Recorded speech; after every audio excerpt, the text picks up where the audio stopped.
അപ്പോൾ ഇവരെ പരാജയപ്പെടുത്താൻ വേണ്ടിയിട്ട് നമ്മുടെ സാമ്പ്രദായിക രാഷ്ട്രീയ പാർട്ടികൾ ഒറ്റക്കെട്ടായി എന്നുള്ളതാണ് ഏറ്റവും കൗതുകകരമായിട്ടുള്ള കാര്യം. കഴിഞ്ഞ തെരഞ്ഞെടുപ്പിലും അത് ഒറ്റക്കെട്ടായിരുന്നു. നമ്മുടെ CPM-ഉം കോൺഗ്രസും മുന്നണിയായി മത്സരിക്കുന്നു.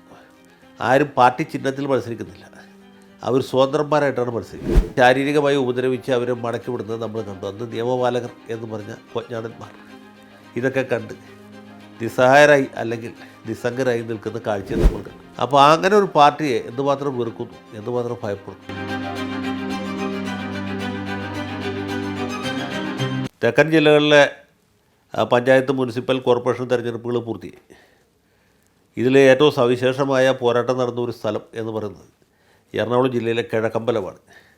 കിഴക്കമ്പലത്തിൻ്റെ പ്രത്യേകത അവിടെ 2020 എന്ന് പേരുള്ള ഒരു പ്രസ്ഥാനം.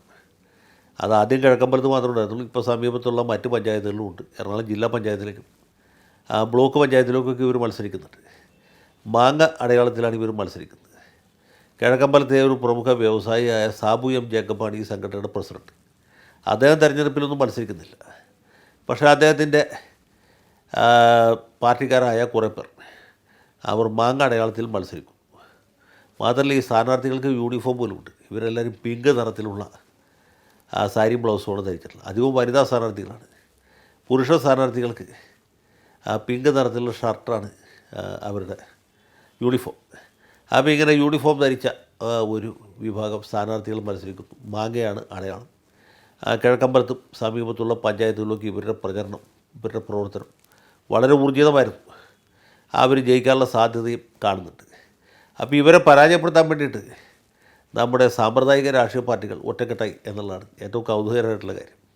കഴിഞ്ഞ തെരഞ്ഞെടുപ്പിലും അത് ഒറ്റക്കെട്ടായിരുന്നു.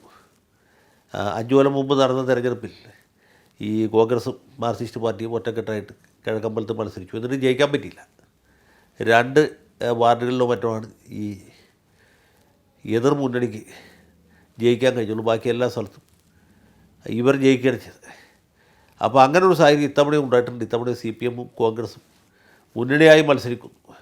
ആരും പാർട്ടി ചിഹ്നത്തിൽ മത്സരിക്കുന്നില്ല, അവർ സ്വതന്ത്രന്മാരായിട്ടാണ് മത്സരിക്കുന്നത്. CPM-ൻ്റെയും അതുപോലെ മാർക്സിസ്റ്റ് പാർട്ടിയുടെയും കൊടികൾ ഒറ്റ കമ്പിൽ കെട്ടിയാണ് പ്രചരണം നടത്തുന്നത്. CPM-കാർ മത്സരിക്കുന്ന വാർഡുകളിൽ കോൺഗ്രസിന് സ്ഥാനാർത്ഥിയില്ല, കോൺഗ്രസ് മത്സരിക്കുന്ന വാർഡിൽ CPM-ന് സ്ഥാനാർത്ഥിയില്ല.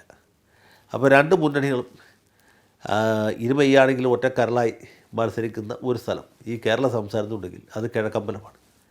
5 കൊല്ലം മുമ്പ് നടന്ന തെരഞ്ഞെടുപ്പിലും ഈ CPM കോൺഗ്രസ് പ്രവർത്തകരുടെ ഗുണ്ടായിസം ഉണ്ടായിരുന്നു. അന്ന് ഈ മണ്ഡലത്തിന് പുറത്തു നിന്ന്, അതായത് കിഴക്കമ്പലം പഞ്ചായത്തിന് പുറത്തു നിന്ന് ഈ കിറ്റക്സ് കമ്പനിയിൽ ജോലി കിട്ടി വർഷങ്ങളായി അവിടെ താമസിക്കുന്ന, അവിടെ വോട്ടർ പട്ടികയിൽ പേരുള്ള ഒരു ഉദ്യോഗസ്ഥൻ വോട്ട് ചെയ്യാൻ വന്നപ്പോൾ ഈ പാർട്ടി സഖാക്കൾ തടയുകയും താനിവിടെ വോട്ട് ചെയ്യാൻ പറ്റിയില്ല, താൻ ഈ നാട്ടുകാരനല്ല എന്ന് പറഞ്ഞ് തടസ്സപ്പെടുത്തിച്ചു.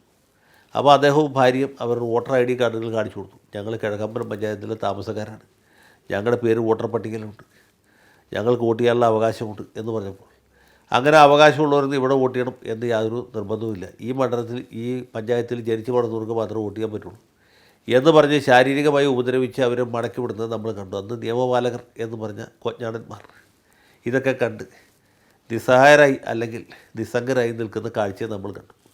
ഇത്തവണ സ്ഥിതി വളരെയൊന്നും വ്യത്യസ്തമല്ല. സാബു ജേക്കബ് പറയുന്ന രീതിയിലാണെങ്കിൽ ബീഹാറിലും ജാർഖണ്ഡിലുമൊക്കെ പണ്ട് നടന്നിരുന്ന പോലെയുള്ള ബൂത്ത് പിടുത്തമാണ് ഇത്തവണ നടന്നത് എന്നാണ്. അതിലുപരിയായിട്ട് അദ്ദേഹത്തിൻ്റെ പത്രസമ്മേളനം നടക്കുന്ന സമയത്ത് ഈ CPM-കാരും കോൺഗ്രസ്സുകാരുമായിട്ടുള്ള പാർട്ടി പ്രവർത്തകർ വന്ന് അലമ്പുണ്ടാക്കുന്നു, മാധ്യമപ്രവർത്തകരെ കയ്യേറ്റം ചെയ്യാൻ ശ്രമിക്കുന്നതൊക്കെ നമ്മൾക്ക് TV-യിൽ കാണാൻ കഴിഞ്ഞു. അപ്പോൾ ഇങ്ങനെ അസഹിഷ്ണുതയുടെ ഒരു രാഷ്ട്രീയമാണ്, അതിനേക്കാൾ ഒരു അവസരവാദത്തിൻ്റെ ഒരു രാഷ്ട്രീയമാണ് കിഴക്കമ്പലത്തെ സംബന്ധിച്ചുള്ള മുഖ്യധാര രാഷ്ട്രീയ പാർട്ടികൾ പയറ്റിക്കൊണ്ടിരിക്കുന്നത്. ഈ CPM-ഉം കോൺഗ്രസ് തമ്മിൽ കേരളത്തിൽ എല്ലാ സ്ഥലത്തും വലിയ മത്സരമാണ്, വലിയ വിരോധമാണ്, വലിയ വൈരാഗ്യമാണ്. കണ്ടാൻ വിടില്ല, കല്യാണത്തിന് വിളിച്ചാൽ പോയില്ല. പക്ഷേ കിഴക്കമ്പലത്ത് ഇവർ രണ്ടുപേരും ഒറ്റക്കാരനാണ്. ഒറ്റക്കെട്ടായി നിന്ന് പൊതുശത്രുവിനെതിരെ മത്സരിക്കുന്ന കാഴ്ചയാണ് നമ്മൾ കാണുന്നത്. അതിൻ്റെ ഭാഗമായിട്ടാണ് ഇതുപോലുള്ള ഗുണ്ടായുസവും അരങ്ങേറുന്നത്. പക്ഷേ ഇങ്ങനെയൊക്കെ ചെയ്യുന്നതുകൊണ്ട് ഇവർക്ക് വല്ല പ്രയോജനമുണ്ടോ എന്ന കാര്യത്തിൽ വലിയ സംശയമുണ്ട്. കാരണം ഇങ്ങനെയുള്ള പ്രവർത്തനത്തിനൊന്നും നമ്മുടെ പ്രബുദ്ധമായ കേരളത്തിൽ ആരും അംഗീകരിക്കുകയില്ല, ആരും അത് കൈയടിച്ച് പാസ്സാക്കുകയില്ല. ഇങ്ങനെയൊക്കെ ചെയ്യുന്നവർ ജനങ്ങളിൽ നിന്ന് കൂടുതൽ ഒറ്റപ്പെട്ടു പോകും എന്ന് മാത്രമേ പറയാനുള്ളൂ. ഏതായാലും മുഖ്യധാര രാഷ്ട്രീയ പാർട്ടികൾ ഈ 2020 പോലുള്ള പ്രസ്ഥാനത്ത്, അതിപ്പോൾ പണ്ട് ഡൽഹിയിൽ അവതരിച്ച ആം ആദ്മി പാർട്ടിയുടെ ഒരു കിഴക്കമ്പല എഡിഷനാണ് എന്ന് പറയാൻ പറ്റും.